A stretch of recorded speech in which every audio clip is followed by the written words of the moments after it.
الله على نعمه الظاهرة والباطنة قديما وحديثا والصلاة والسلام على نبيه ورسوله محمد وآله وصحبه الذين ساروا في نصرة دينه سيرا حثيثا. الحمد لله. يا سلي عن درس كنكا درس بسبا أن ورونا كنكا أبي على كفو ندي كفو عن مغيرة بن شعبة رضي الله عنه أن رسول الله صلى الله عليه وسلم كان إذا فرغ من الصلاة قال مغيرة بن شعبة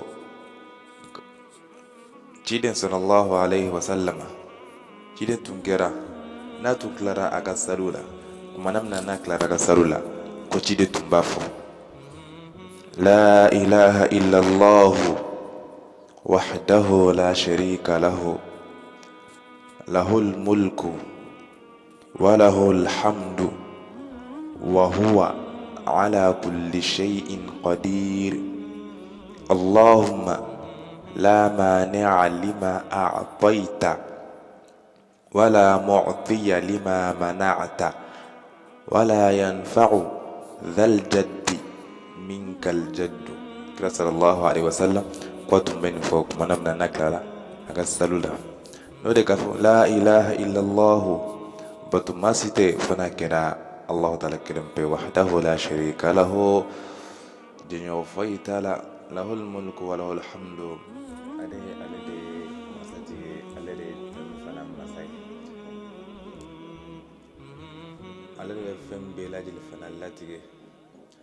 أكلك فاللهم لا مانع لما أعطيت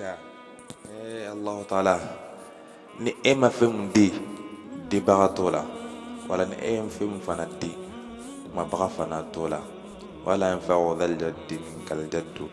wa fana di jabaga o ga di jaten nafake nama kenne Allah ta'ala kida sallallahu alaihi wasallam atmin fo aga salu ko fe kuma namna naklara aga salula ni o do la ke bani Allah ta'ala fe ala kan salumne ala kan bato be la jelemne ala kan bato be la jelemne ala kan ke tugu pali nyumai mon be tugu kirata boloko sallallahu alaihi wasallam ne man kisbaye assalamu alaikum.